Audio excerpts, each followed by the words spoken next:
بسم اللہ الرحمن الرحیم۔ میں ہوں سلمان عابد۔ آج پاکستان میں سیاسی موضوعات کے ساتھ ساتھ ایک بڑا موضوع میڈیا ہے۔ پاکستان کا میڈیا 3 حصوں پہ تقسیم ہے، ایک الیکٹرانک میڈیا، ایک پرنٹ میڈیا اور اس کے بعد ایک نئی سیاسی طاقت جو سوشل میڈیا کی صورت میں ہمیں دیکھنے کو مل رہی ہے۔ اور اس وقت جو پاکستان میں سیاسی تقسیم ہے، جو پولرائزیشن ہے، جو بہت بڑی ڈویژن پیدا ہو چکی ہے پاکستان میں پولیٹیکل بنیادوں پہ، چاہے وہ اسٹیبلشمنٹ کے تناظر میں، چاہے عمران خان کے تناظر میں، چاہے پیپلز پارٹی، چاہے پی ایم ایل این، کسی کے تناظر میں آپ دیکھیں، لگتا یہ ہے کہ ہم اس سیاسی تقسیم میں اس حد تک شکار ہو گئے ہیں کہ ہمارے میڈیا ہاؤسز بھی اس پورے کھیل میں باقاعدہ ایک فریق بن گئے ہیں۔ اب آپ چینل اٹھائیں، چینل کا نام لیں تو ان کی سیاسی وابستگی سامنے آ جاتی ہے۔ آپ کالم نگار کی بات کریں، سیاسی تجزیہ نگار کی بات کریں، آپ اینکرز کی بات کریں تو فوری طور پر ان کی سیاسی وابستگی سامنے آ جاتی ہے۔ اچھا، کسی کی سیاسی وابستگی کا ہونا کوئی بری بات نہیں ہے، ہر ایک کا اپنا رائٹ ہے، لیکن سچ کو سچ کے انداز میں پیش کرنا بھی تو ضروری ہوتا ہے نا۔ یہ تو نہیں ہو سکتا کہ محض ہم اپنے سچ کو ایک پروپیگنڈا کمپین کا حصہ بنا لیں اور سچ کو جھوٹ اور جھوٹ کو سچ بنا کر اپنے سیاسی مفادات کی تکمیل کریں۔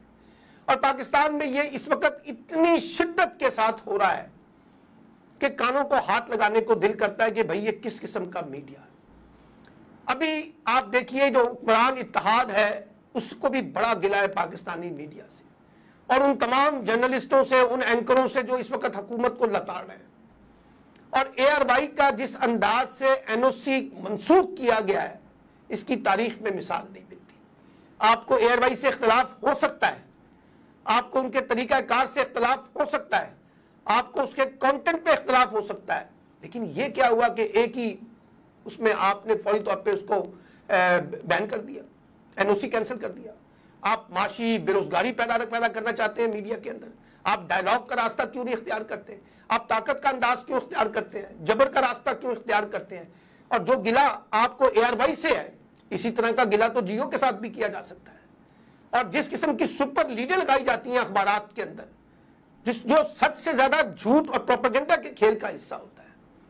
وجہ یہ کہ ہمارے ہاں جو میڈیا مالکان ہیں، ان کے جو کاروباری معاملات ہیں، جو کاروباری مفادات ہیں، وہ اس میں اس حد تک آگے چلے گئے ہیں کہ وہ جو جرنلزم کے بنیادی اصول ہم نے پڑھے تھے، اپنے استادوں سے سیکھے تھے، اپنے سکہ بند صحافتی دانشوروں سے سیکھے تھے، وہ سب کے سب ملیا میٹ ہو گئے۔ اب جو صحافت ہو رہی ہے اس میں کاروبار کے ساتھ ساتھ ایک جھوٹ کا ایک پورا پروپیگنڈا شامل ہے اور اس نے سچ اور جھوٹ کی تمیز ہی ختم کر دی ہے۔ اور سوشل میڈیا پہ جو کچھ ہو رہا ہے وہ اس سے بھی 2 قدم آگے جا کر ہو رہا ہے۔ پتہ ہی نہیں چلتا یہ جو بات کی جا رہی ہے یہ سچی بھی ہے یا جھوٹ پہ مبنی۔ تو شواہد دیکھیں تو پتہ چلتا ہے حقائق کچھ اور ہے، پیش کچھ اور کیا جا رہا ہے۔ اور اینکروں کی فوج در فوج جو ہے وہ بھی ایک دوسرے کے ساتھ مقابلہ بازی میں آ گئی ہے۔ میں یہ سمجھتا ہوں یہ جو موجودہ صورتحال میڈیا کے ساتھ ہو رہی ہے، اور بہت سے لوگ یہ گلہ کرتے ہیں کہ پاکستانی میڈیا اب اسٹیبلشمنٹ کے نرغے میں ہے، اسٹیبلشمنٹ کے ساتھ ٹکر نہیں لے سکتا، اسٹیبلشمنٹ کے خلاف خبر نہیں دے سکتا، اداروں پر اتنا دباؤ ہے، لکھنے والوں پر، بولنے والوں پر، مان لیتے ہیں۔ وجہ کیا ہے؟ وجہ یہ ہے کہ آپ کی داخلی کمزوریاں، نہ آپ نے اپنے اداروں کو اخبار کی شکل میں، ٹی وی کی شکل میں مضبوط بنایا، نہ آپ نے پروفیشنل لوگوں کے ساتھ مل کر کام کرنے کی روش اختیار کی، نہ آپ نے کوئی کوڈ آف کنڈکٹ بنائے، اپنے کاروباری معاملات کے ساتھ ساتھ جو صحافتی معیارات ہیں ان کو قائم کرنے دیا۔ اور جس قسم کی صحافت ہم چلا رہے ہیں جس میں کوئی اکاؤنٹیبلٹی کوئی نہیں، جس کا جو دل کرتا ہے جیسے مرضی چلتا ہے وہ 2 کا پہاڑا پڑنا شروع کر دیتا ہے، اور ایسی ایسی باتیں، ایسی ایسی کہانیاں، ایسی ایسی فرضی چیزیں لے کے آئی جاتی ہیں جن کا کوئی سرے سے وجود ہی نہیں ہے۔ اور یہ جو ریٹنگ بیسڈ میڈیا اس نے اور زیادہ تباہی پھیلا دی ہے، پروپیگنڈا، جھوٹ، سنسنی خیزی پھیلانا، سوشل میڈیا پہ ایسی ایسی چیزیں لائی جا رہی ہیں جن کا سیاسی کوئی وجود ہی نہیں ہے، مکمل جھوٹ۔ جب ان سے کہا جاتا ہے تو وہ کہتے ہیں کہ کاروباری جھوٹ کے اوپر چلتا ہے، ویڈیو وائرل نہیں ہوتی، پروپیگنڈا کے اوپر چلتا ہے، ویڈیو وائرل نہیں ہوتی۔ اخبارات کی ایسوسی ایشنیں سیاسی طور پر یتیم ہو چکی ہیں، ان کا کوئی رول ہی نظر نہیں آ رہا مالکان کے سامنے۔ اخباری کارکنوں کے اندر، صحافتی کارکنوں کے اندر کوئی تربیت کا نظام نہیں ہے جن کی بنیاد کے اوپر چیزوں کو آگے بڑھایا جا سکے۔ ہر صحافتی اپنے اپنے انداز سے اپنے اپنے مالک کے مفادات کو سامنے رکھ کے اپنے ذاتی مفادات کو سامنے رکھ کے جرنلزم کر رہا ہے. سیاسی جماعتوں کے اندر ہمارے بہت سے لوگ پیٹ چلے گئے. وہ سیاسی جماعتوں کے صحافتی کم، سیاسی جماعتوں کے اعلیٰ کار زیادہ ہیں. لیکن کوئی اکاؤنٹیبلٹی نہیں ہوگی صحافت کے اندر. کوئی ان کو نہیں پکڑے گا، کوئی ان کو نہیں پوچھے گا کہ یہ کیا ہو رہا ہے، بلکہ ان کو کہا جائے گا کہ آپ بھی ہمارے مفادات کو بھی تقویت دیں ان سارے تعلقات کے اندر. خبر کا معیار کیا ہے، تجزیے کی صلاحیت کیا ہے، تبصرے کی صحت کیا ہے، ہاں تحقیق کا کیا اس وقت اس کے اندر سپیس موجود ہے، کہاں ہے وہ تحقیقاتی جرنلزم، کہاں ہے وہ بیسک پرنسپل جن کی بنیاد کے اوپر ویلیوز بیسڈ جرنلزم کو لایا جاتا تھا. کمرشلزم بری چیز نہیں ہے، کمرشلزم ہونی چاہیے، لیکن کمرشلزم کو اس حد تک ننگا نہ کر دیں کہ اس میں سے صحافت جو ہے وہ آؤٹ ہو جائے اور صرف کمرشلزم ہی رہ جائے. دونوں کے درمیان بیلنس پیدا کریں نا. پیسہ چاہیے چینل چلانے کے لیے، سیٹ چاہیے چینل چلانے کے لیے، لیکن کچھ ویلیوز کو بھی تو مینٹین رکھنا پڑے گا نا. تو اس لیے میں یہ کہہ رہا ہوں کہ، اور یہ بات اسٹیبلشمنٹ کو بھی سمجھنی چاہیے کہ میڈیا پر بیجا پابندیاں لگا کر مسئلے کا حل نہیں نکالا جا سکتا. میڈیا کو دھوس دھاندلی کے ساتھ دبا کر مسئلے کا حل نہیں نکالا جا سکتا.